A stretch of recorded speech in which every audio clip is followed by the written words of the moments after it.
the system that restores the oxygen supply to tissues when blood circulation is inadequate. When VEGF is overexpressed, it can contribute to disease. Solid cancers cannot grow beyond a limited size without an adequate blood supply. Angiogenesis has a vital role in tumor growth and metastasis, and VEGF represents a potent cytokine in this process. Cancers that can express VEGF are able to grow and metastasize. Ovarian cancer was the third most frequent gynecologic neoplasm and corresponded to the highest mortality rate in developed countries. That was 1999. Currently, it is the first cause of gynecologic cancer deaths. Surveillance epidemiology and end results SEER program of the National Cancer Institute in the United States of America and the American Cancer Society expected that in the year 2012, about 22,280 new cases of ovarian cancer will be diagnosed, and 15,500 women will die of ovarian cancer in USA. In the year 2011, 21,990 women were newly diagnosed cases of ovarian cancer, and 15,460 died of the disease. According to the data, the mortality rates for ovarian cancer have not improved in 40 years since the war on cancer was declared.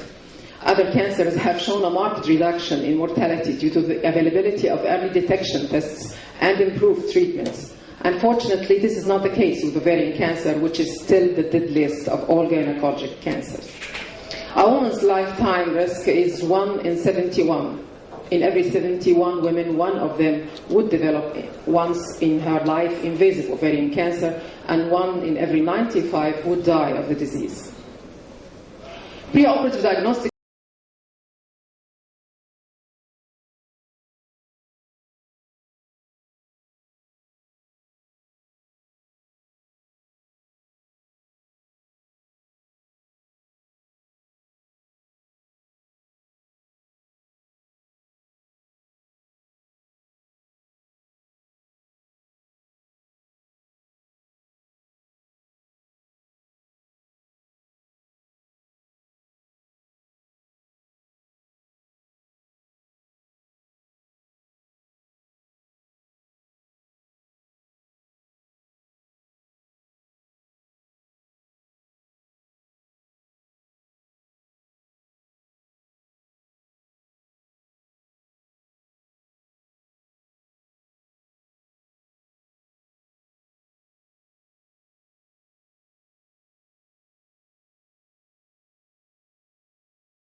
Of course, the higher the resistance index, the less the blood flow reaching to the mass.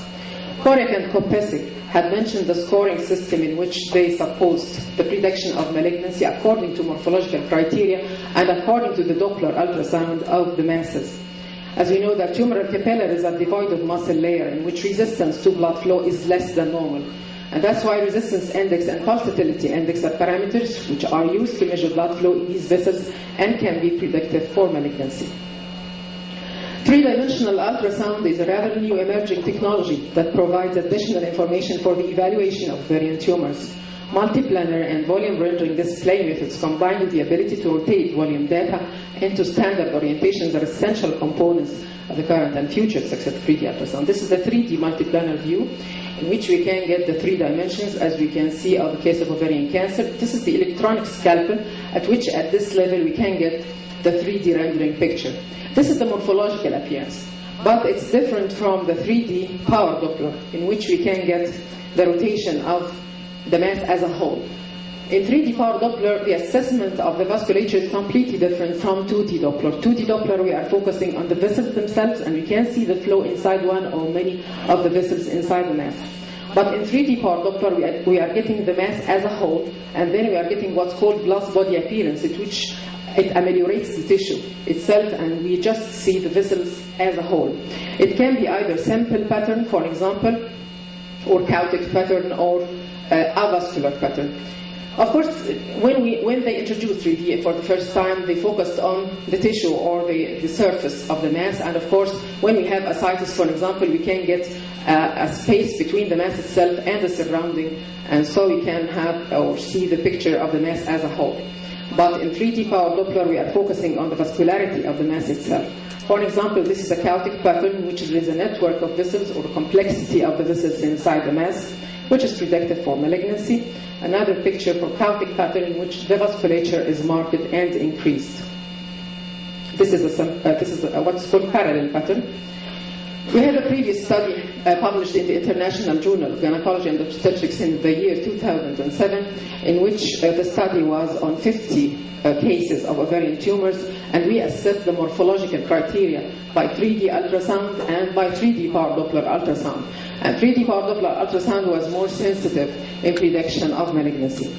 In the second study, in which it was in 2009, we had the power Doppler ultrasound, or 3D dimensional power Doppler ultrasound, to be added to the risk of malignancy index for prediction of malignancy. Of course, the risk of malignancy index depends mainly on the menopausal status, the CA125 in absolute values, and the ultrasound criteria. But the introduction of 3D power Doppler is expressing the neoangiogenicity or the vascularity of the mass. And there was an increased sensitivity by this introduction of 3D power Doppler. By this time, actually, we did not have these indices. We just focused on the chaotic pattern, the sample pattern, or the parallel patterns, and accordingly it was a qualitative appearance. But now we can have the vascularization index, the flow index, and the vascularization flow index, which are the three vascular indices in the 3D power Doppler, and so we can express the data in numbers. The aim of this study was to compare the serum levels of VEGF in benign and malignant ovarian masses correlated to Doppler indices and compared to normal controls. The study was conducted on 150 patients with ovarian masses. During preoperative workup, patient age, serum CA125 levels, serum VEGF levels, and ultrasonographic examination of the masses were determined. Ultrasonographic scans of masses included the consistency of the mass, the wall thickness, the bilaterality, and comment on the presence of ascites and or focal lesions of the liver. 2D Doppler ultrasound and 3D power Doppler ultrasound were done. Laparotomic approaches were undertaken to obtain the final pathologic result. 100 normal cases were used as controls.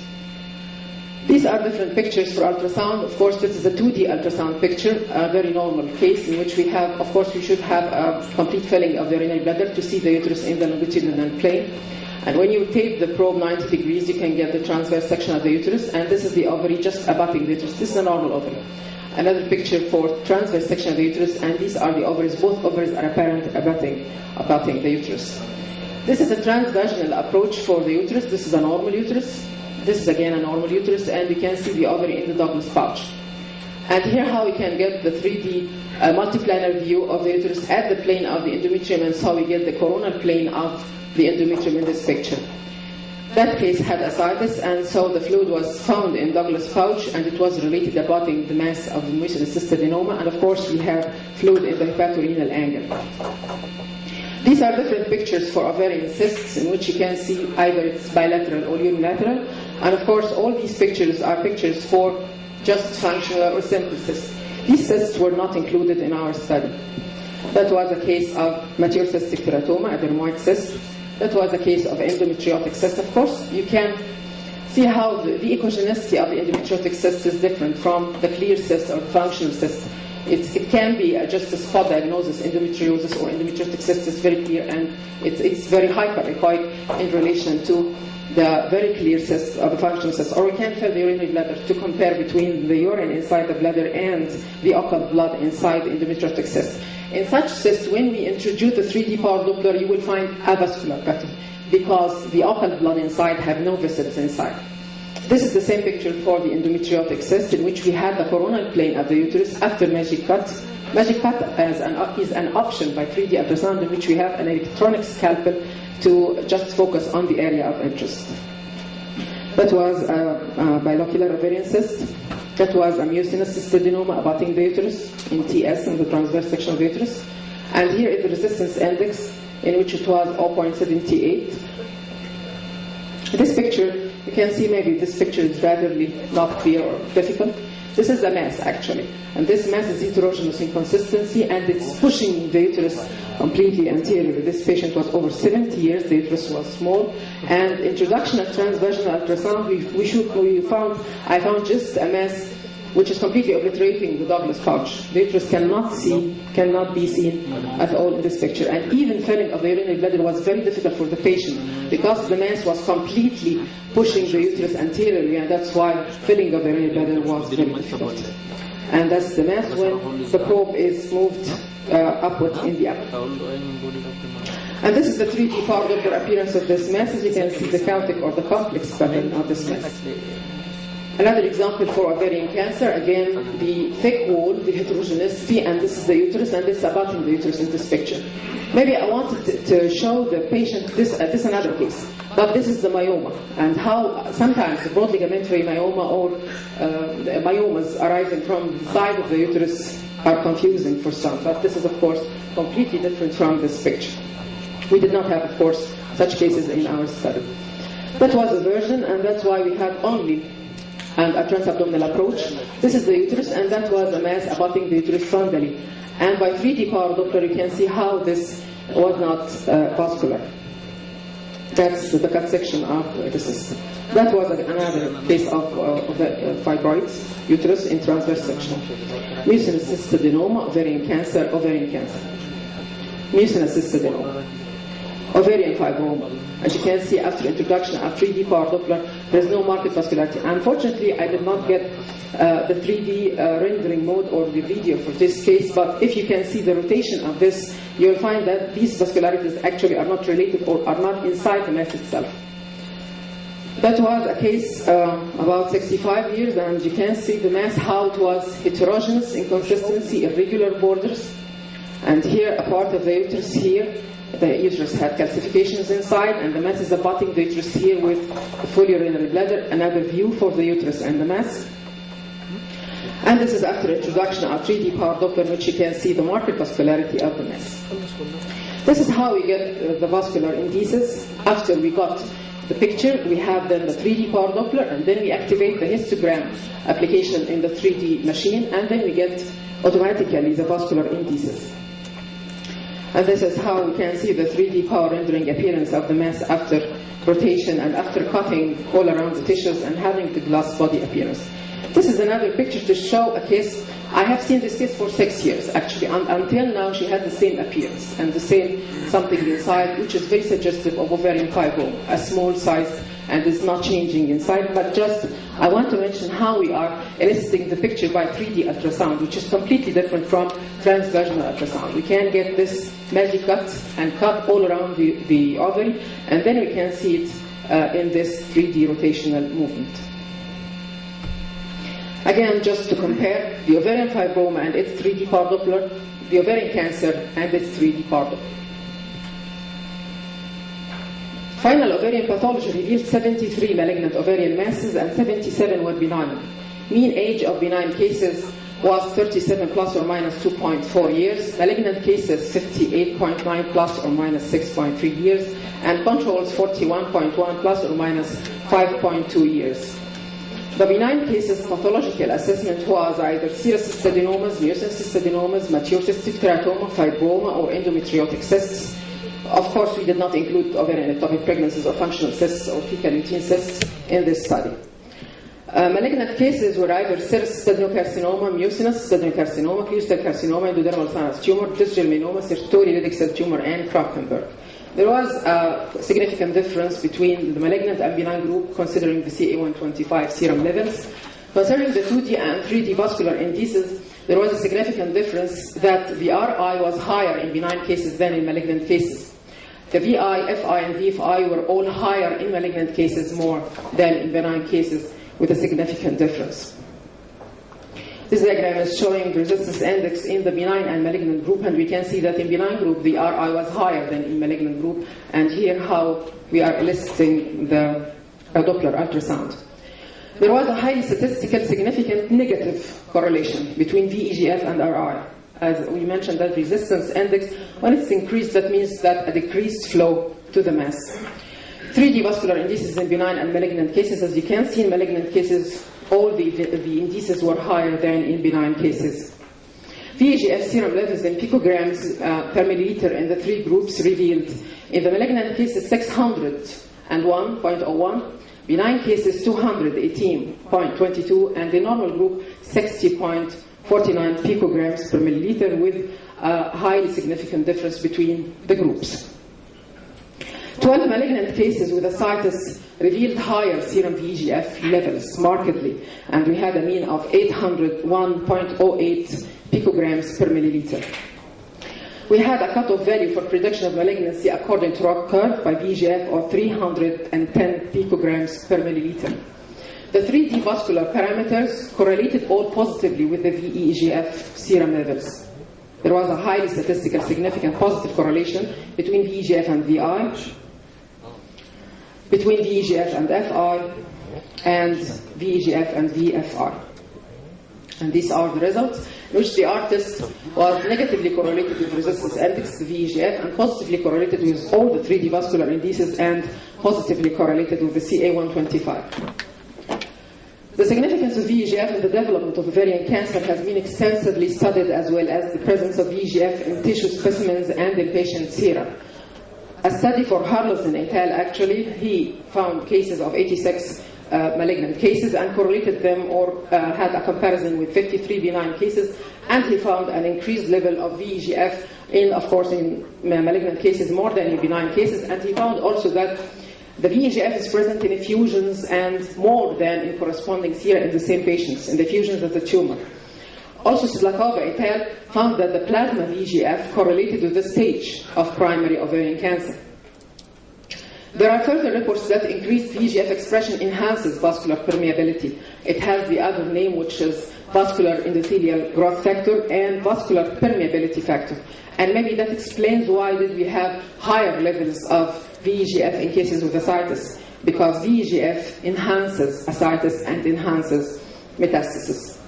Cooper et al. Had the same design nearly, and he had comparison between malignant and benign group and low malignant potential tumors, and he found higher levels in his study, of course, in malignant than in benign, and he had a cutoff level of 246 picograms per milliliter for prediction of malignancy. And also they found higher levels of VEGF in cases with ascites with a mean of 667. Actually, this is the point which is very important, that VEGF is not just a tumor marker, and it's not just for diagnosis of malignancy, it's a prognostic factor, or it's a prognostic marker, this is the most important actually among this. And we can find this study for Duncan et al., in which they had 339 primary ovarian cancers, and they found the expression of VEGF, which was assessed immunohistochemically. And actually they concluded that the cases in which the expression of VEGF was present in the tissues of these cases had the poorest prognosis and the highest mortality rates. And maybe this is important, again, in cases of monoclonal antibody treatment in which we are against VEGF, and so we can use VEGF as a monitoring or a test for monitoring the response of patients to the monoclonal antibodies as bevacizumab and others. According to this study, we concluded that preoperative serum VEGF had higher levels in malignant cases than in benign and controls. 3D power Doppler indices were higher, or significantly higher, in malignant ovarian masses and in benign masses. Serum VEGF levels had a significant direct correlation with the 3D power Doppler vascular indices. A positive correlation of vascular indices with VEGF serum levels denotes the significance of these vascular indices as non-invasive investigation, reflecting the degree of angiogenesis and may add to the prediction of malignancy. Unfortunately, we do not have VEGF in our routine labs in Egypt. We have to export it on our own expenses for this study. And so if we do not have VEGF as routine, we can use the 3D power Doppler indices to reflect the degree of angiogenesis. Further studies are needed to settle the prognostic value of preoperative serum VEGF assessment in ovarian masses and to assess the prognostic value of 3D vascular indices in ovarian masses as non-invasive procedure for assessment of the degree of angiogenesis. Excuse me to thank Professor Magda Boussada, Professor of Obstetrics and Gynecology, and the Chairman of the Department of Obstetrics and Gynecology, and the Head of Oncology Unit in Ain Shams University for honoring me for sharing this study. And my thanks to the Oncology Unit, the Ultrasound Unit, and the Early Cancer Detection Unit in Ain Shams University, and all my thanks to all my great professors attending here, and my thanks to all of you for listening. Thank you very much.